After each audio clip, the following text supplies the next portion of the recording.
Ou não, Tanabi ficou apenas com uma entrada e tem assunto muito mais sério para ser discutido, tá certo? Então roda o VT aí com esse bate-papo com o João Paulo Rilo. Então, e para nossa alegria, né? Para nossa alegria, né? O cameraman, não pode falar o nome dele, deputado, tá bom? Só pode falar o nosso, só. Ele está escondido. Nós estamos recebendo o deputado João Paulo Rilo, do PT, e por uma conversa rápida, está de passagem aqui por Tanabi. E já começando, deputado, o senhor é um dos primeiros, é o primeiro deputado da nossa região a fazer reuniões sistemáticas nas cidades, né? Então a gente sempre vê, acompanha pelo seu Face, pelo seu site, essa mobilização, esse cuidado que o senhor tem de sempre estar na base. E hoje o senhor está visitando Tanabi. Essa era mesmo a sua ideia, de estar sempre na base, que quando a pessoa é eleita deputada, ela acaba afastando um pouco, lógico, quase de suas funções e obrigações na capital. Primeiro, Julião, parabenizar a tua iniciativa em ter um canal na internet alternativo, que isso é muito importante, principalmente num país em que a gente vive, em que os grandes meios de comunicação estão na mão de poucas famílias. É um setor que precisa ser democratizado urgentemente, então iniciativas como essa ajudam as pessoas a perceberem que é possível você ter acesso à informação de uma outra maneira. Eu tenho feito agora, no chamado recesso parlamentar, intensamente agendas, em que não são agendas eleitoreiras, agendas eleitorais, são agendas políticas de diálogo com o meu partido, com os partidos da base, às vezes chama na Câmara Municipal, ou no próprio gabinete da prefeita, que foi o caso aqui, que a gente faz uma reunião política sobre a conjuntura nacional, o que está acontecendo. Hoje eu e a Bel tivemos a entrega de retroescavadeiras por parte do governo federal, do governo Dilma, no programa de estímulo à agricultura familiar, e a equipar os municípios, e aproveitamos aqui para fazer um bate-papo, escutar a comunidade, escutar os eleitos, os vereadores, prefeitos, mas também os líderes comunitários, como nós pegamos uma demanda hoje aqui, em relação à duplicação, que foi feita uma alteração no projeto original, o trevo aqui, a entrada de Tanabi foi alterada. Isso é muito importante, tem uma mobilização social aqui a favor disso, vou dar combate a essa alteração, vou discutir isso na Assembleia. Então são coisas como essa que eu aproveito para fazer um recesso. Ontem o Tanabi na Cova esteve ali na Euclides da Cunha, no final da Diego Carmona Garcia, justamente fazendo um vídeo, um VT sobre isso.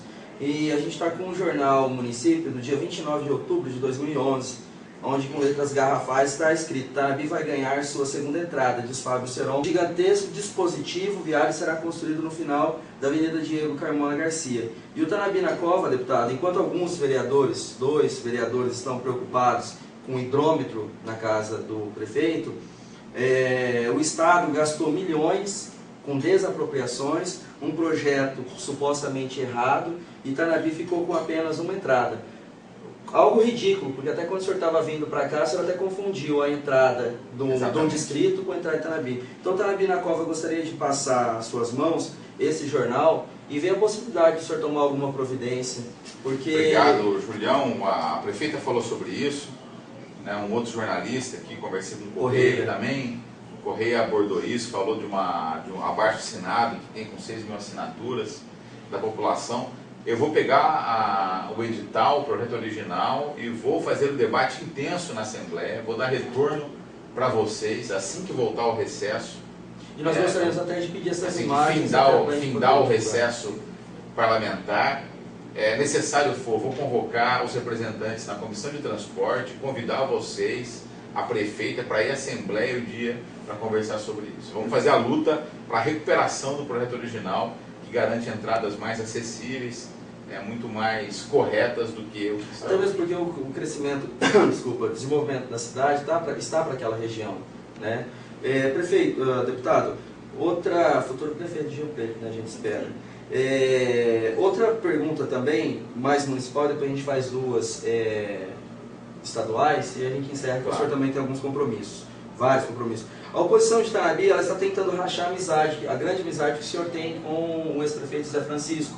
E anunciaram por aí que o Zé Francisco sairia deputado estadual e o senhor sairia deputado federal em uma dobradia. E, na verdade, a gente sabe que, pelo menos a gente imagina que o projeto do senhor é continuar deputado estadual. Amizade, em primeiro lugar, isso é verdade. E, em segundo lugar, se isso for verdade, a amizade entre o senhor e o ex-prefeito Zé Francisco está trincada, como disse alguns vereadores na Câmara? Não, de maneira alguma. A minha amizade com o Zé Francisco continua em perfeitas condições, irretocável a nossa relação e admiração mútua um pelo outro. O Zé fez opção por um partido de esquerda, o PCdoB, que é um partido aliado nosso de muitos anos, né, que eu respeito imensamente. Eu pretendo ser candidato à reeleição de deputado estadual, embora não descarte nenhuma possibilidade, caso a conjuntura política me condicione a outra coisa. Eu sou um homem da política, de partido, e vou respeitar as decisões. E que, caso o Zé Francisco seja candidato a deputado estadual, terá o meu apoio, mesmo sendo candidato a deputado estadual, a minha torcida, o meu apoio, o meu incentivo, porque o Zé Francisco é um dos maiores quadros políticos que essa região já produziu. Foi um prefeito espetacular, um prefeito que transformou a cidade de Itanabi, politizado, que conhece da política, articulado, fez muito, criou relações importantes para a cidade, e é um quadro que merece, tem o direito de ser candidato. E se ele resolver ser candidato, se o grupo dele avaliar que ele tem que ser candidato, vai contar com a minha torcida e com o meu apoio, mesmo eu sendo candidato. Por quê? Porque o Zé Francisco, se é eleito deputado estadual, vai representar muito bem a região, a cidade de Itanabi, e mais, levar para a Assembleia Legislativa de São Paulo uma qualidade ímpar que ele tem. É um grande quadro político, altamente politizado e um grande amigo meu. Nossa amizade está absolutamente fortalecida, independente de qualquer opção política que o Zé Francisco faça. Deputado, hoje existem quantas CPIs paradas na Assembleia? Nós sabemos que esse governo que aí está encastelado, né? Vai ser uma monarquia. Diante de todos esses movimentos, nós vimos que no estado de São Paulo ficou parado. Pelo menos aqui no interior nós não vimos falar dessas CPIs que estão paradas, porque esse governo tem maioria. Como está sendo o seu trabalho lá diante nessa situação, e quantas CPIs nós temos parado hoje? Julião, Pedidos, né, eu fui autor de quase, acho que de 8 representações, porque eu percebi que eles não iam deixar eu investigar por CPI, então fiz representações em relação à obra da construção da calha do Tietê, em vários no aspecto da saúde, FDE, que é o Fundo de Desenvolvimento da Educação, várias CPIs ali do pedágio, assinei todas as CPIs. Infelizmente, a Assembleia Legislativa está engessada, e a base do governo criou uma lógica ali, né, tem por lei que pode funcionar apenas 5 CPIs por vez. CPI da gordura hidrogenada, CPI da cachaça, CPI da dentadura, CPIs que eles montaram para ocupar a vaga, né, o espaço das CPIs que poderiam ser sérias, apenas para tirar a possibilidade de ser investigado. Então, infelizmente, a gente tem pouco recurso. Então, não sobra o quê?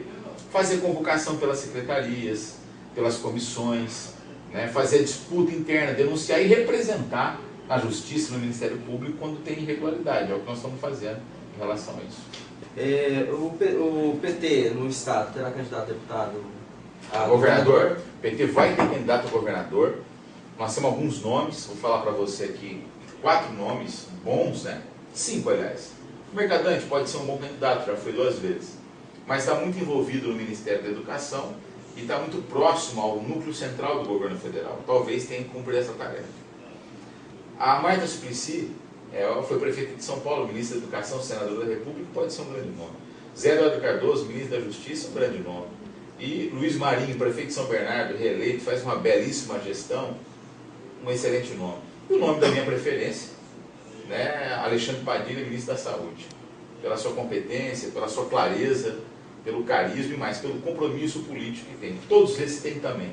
Eu, por uma questão geracional, sou da mesma geração do Padilha, ele foi nossa liderança na década de 90, no início da década de 90, não tenho muita afinidade, gostaria muito, vibraria muito se ele fosse candidato a governador. O Lula não tem nenhuma possibilidade, o senhor acredita? Não, o Lula está cumprindo uma outra tarefa, uma tarefa internacional. Algumas pessoas estão comentando, principalmente o Jô Soares, aliás, Rede Globo é PSDBista, tranquilamente, e tudo mais.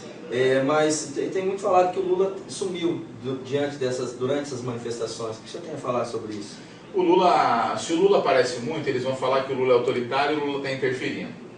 Se o Lula se comporta de maneira republicana, de maneira lúcida, né, como está responsável, eles digam que o Lula é covarde e não está aparecendo. O Lula vai apanhar de qualquer jeito, né, porque eles não se conformam com a liderança do Lula. E o Lula, de fato, é uma liderança muito forte. E ele tem que ser discreto mesmo. Ele cumpre uma agenda internacional muito importante para o Brasil, importante para a esquerda, importante para o povo, de relação com a África, de programa de combate à miséria em países extremamente pobres. Então o Lula está exercendo essa liderança e ajuda sim. Faz reuniões quando é necessário com lideranças, conversa com o presidente, porque é da natureza e da vida. Agora ele tem que manter discrição. O presidente é a Dilma, o prefeito de São Paulo é o Haddad, não o Lula. Então é correto. É que a mídia vai bater no Lula. Essa mídia burguesa, que representa interesses ocultos, interesses financeiros, egoístas do país, que querem manter a lógica da casa grande senzala, né, não quer mexer nessa pirâmide social tão injusta no Brasil. E o governo Lula mexeu, e o governo a presidenta Dilma está mexendo. Então tem até uma história que é muito engraçada, né? Se o Lula conseguisse andar sobre as águas, no outro dia a manchete seria o seguinte: Lula não sabe nadar. Eles não se conformam com a capacidade de um operário, de um homem simples, de um homem pobre, e tentam, de qualquer maneira, o Lula vai apanhar dessa mídia. Felizmente nós temos alternativas na internet hoje, a grande revolução na democratização da comunicação, e temos que exercer esse direito, e fazer a disputa e o confronto quando necessário. Nós, petistas, militantes de esquerda, capacidade de autocrítica sim, reconhecer os erros, mas jamais, né, nos intimidar frente a esse tiroteio gratuito, né, a esses ataques preconceituosos, ditatoriais, reacionários de uma elite, de uma pequena elite que não se conforma com uma mudança que esse Brasil sofreu. Com certeza. A Dilma, a senhora acredita na reeleição dela ou o Lula volta como candidato? Não, a Dilma vai recuperar a sua popularidade, a Dilma vai disputar a eleição em boas condições.